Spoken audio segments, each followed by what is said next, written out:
Welcome back to our channel geography ওয়ার্ল্ডে তোমাদের সবাইকে ওয়েলকাম। আজ আমি তোমাদের সিম্পল লাইন গ্রাফ দেখাতে চলেছি। তো চলো কিভাবে করতে হয় তোমাদের সাথে শেয়ার করি।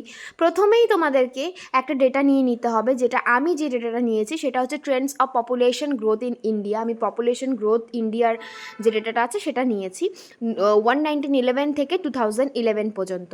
তো এখানে আমি ফার্স্টে ডেটাটা নিয়ে তারপরে এটা ক্যালকুলেশন করেছি। ক্যালকুলেশন বলতে শুধুমাত্র আমি এটাকে সেন্টিমিটারে ফেলেছি, সেজন্য তোমরা 10 দিয়েও করতে পারো, স্কেল তোমরা 10ও ধরতে পারো, 5ও ধরতে পারো, তোমাদের ইচ্ছে মতন, ঠিক আছে।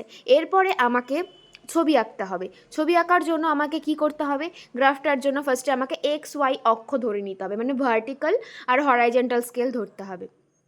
হরাইজন্টাল স্কেলে কিন্তু আমি সবসময় ইয়ারটা নিব, আর ভার্টিক্যাল স্কেলে কিন্তু পপুলেশনটা শো করব। এবার পপুলেশনটা আমাদের কত আছে সেটা আমাকে দেখে নিতে হবে, হাইয়েস্ট কত আছে।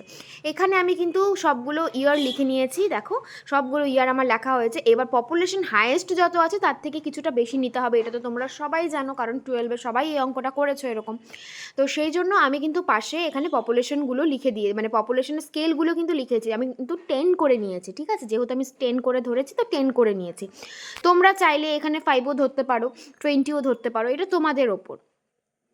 এরপরে আমাকে স্কেলটা এবার যেটা করবো সেটা হচ্ছে ইয়ারটা। এখানে কত লেখা আছে 1911, এই ইয়ার কত কত পপুলেশন রিপ্রেজেন্ট করছে 24.2, ঠিক আছে। তাহলে আমাকে এখন ওই গ্রাফে যেতে হবে, গিয়ে আমাকে 1911 ইয়ারের ওখানে একটা স্কেল ধরতে হবে, সেটাও তোমাদের সাথে আমি দেখাচ্ছি। সেইখানে গিয়ে আমাকে ওই স্কেলটা ধরতে হবে। স্কেল ধরার পরে সেখান থেকে আমাকে দেখতে হবে যে 24.2 কোথায় আছে। এবার আমি দেখো তোমাদেরকে এখানে দেখিয়েছি 24.2, এই 20 থেকে 4 ঘর ওপরে হবে, ঠিক আছে। তারপরে সেখানে আমি একটা পয়েন্ট আউট করব।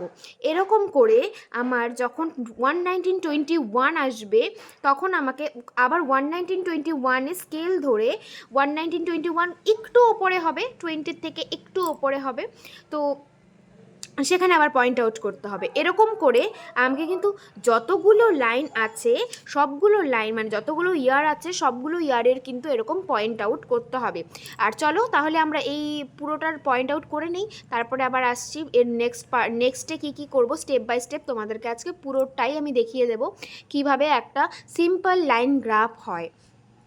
তো চলো এখন আগে পুরো লাইনগুলো আগে মানে ডটগুলো যেগুলো আছে সেগুলো আগে ড্র করে নিই, তারপরের স্টেপে কি আছে সেটা তোমাদেরকে দেখাচ্ছি। আমার কিন্তু পুরো ডট দেওয়া কমপ্লিট হয়ে গেল।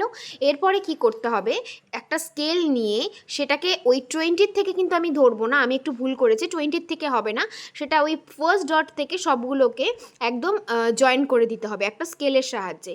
আমরা কিন্তু এটা ফ্রি হ্যান্ড করবো না, এটা কিন্তু স্কেলের সাহায্যে আমাকে করতে হবে। সিম্পল লাইন গ্রাফ যেহেতু বলেছে এটা গ্রাফ, সেই জন্য আমরা পুরো লাইনটাকে জয়েন করে দিলাম। এরপরে আমাদের এই হচ্ছে আমাদের সিম্পল লাইন, আর কোনো কাজ নেই। এরপরে আমাকে চারদিকে একটা বাউন্ডারি দিতে হবে, এর হেডিং লিখতে হবে, ভার্টিক্যাল স্কেল হরাইজন্টাল স্কেল কত সেগুলো লিখতে হবে।